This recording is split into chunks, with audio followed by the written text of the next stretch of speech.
जीवन का रहस्य। एक बौद्ध भिक्षु भोजन बनाने के लिए जंगल से लकड़ियां चुन रहा था कि उसने एक अनोखा देखा।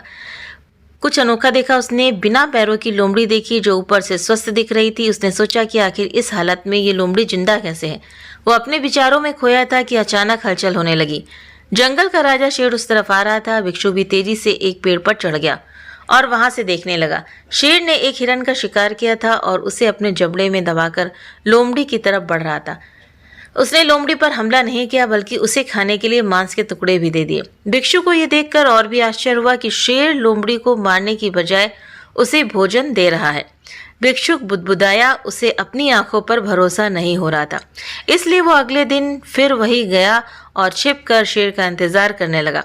आज भी वैसा ही हुआ। भिक्षुक बोला कि ये भगवान के होने का प्रमाण है। वो जिसे पैदा करता है उसकी रोटी का भी इंतजाम कर देता है। आज से इस लोमड़ी की तरह मैं भी ऊपर वाले की दया पर जीऊंगा। वही मेरे भोजन की व्यवस्था करेगा। यही सोचकर वो एक वीरान जगह जाकर बैठ गया। पहला दिन बीत गया, कोई नहीं आया। दूसरे दिन कुछ लोग आए पर किसी ने भिक्षुक की ओर देखा भी नहीं। धीरे धीरे उसकी ताकत जो थी वो खत्म हो रही थी। वो चल फिर भी नहीं पा रहा था। तभी एक महात्मा वहां से गुजरे और भिक्षु के पास पहुंचे। भिक्षु ने अपनी पूरी कहानी महात्मा को सुनाई और बोला, आप ही बताएं कि भगवान मेरे प्रति इतना निर्दयी कैसे हो सकता है। किसी को इस हालत में पहुंचाना पाप नहीं है? बिल्कुल है, महात्मा जी ने कहा, लेकिन तुम इतने मूर्ख कैसे हो सकते हो? क्यों नहीं समझते कि ईश्वर तुम्हें उस शेर की तरह बनते देखना चाहते थे, लोमड़ी की तरह नहीं।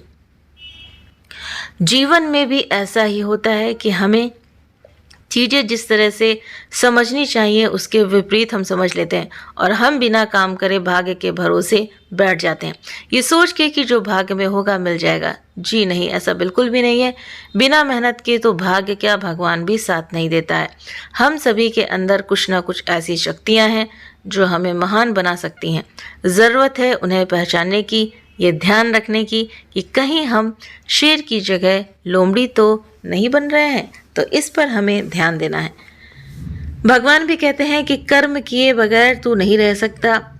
मान लीजिए हमारे पास खाने का साधन है, खाना पका पकाया हमारी थाली के सामने आ गया, हमारे सामने आ गया परोस करके। अगर हम उसको अब निवाला तोड़ करके अपने मुंह में ना ले जाएं तो क्या हमारी भूख मिटेगी? नहीं मिटेगी ना। तो इस तरह से भगवान भी कहते हैं कर्म तो तुझे करना ही पड़ेगा। बिना कर्म किए तू नहीं रह सकता। काम जो भी है उनको करना ही करना है। अगर हम सोचें कि हम बैठ जाएं भगवान हमारा मदद करेगा, जैसे एक पंडित जी थे, वो बहुत ही ज़्यादा भगवान के भक्त थे, तो फिर क्या हुआ कि उनके गांव में बाढ़ आ गई।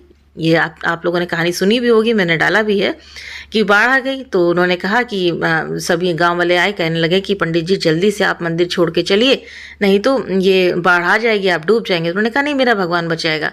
उसके बाद फिर जब थोड़ा और बाढ़ बढ़ी तो नाव लेकर आए, तो कहा कि वहाँ पुलिस मैन आए कि चलिए आप नहीं तो डूब जाएंगे। फिर उसने कहा नहीं, भगवान बचाएंगे। तीसरी बार हेलीकॉप्टर से वहाँ पे रस्सा फेंका गया कि भाई अब आ जाइए, तो उसने कहा नहीं, मेरा भगवान बचाएगा। तो ऐसा करते करते क्या हुआ, वो पंडित डूब गया।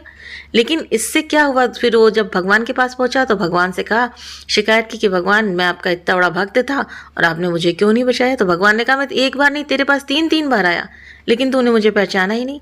इसी तरह से भगवान कृष्ण जो आएंगे वो बंसी बजा के, बंसी अपने हाथ में लेकर के नहीं आएंगे, मोर मुकुट पहन के नहीं आएंगे, वो किसी इंसान के रूप में ही आपकी सहायता करने आएंगे। और इसीलिए भगवान भी कहते हैं कि कर्म करना ही बहुत ज़रूरी है।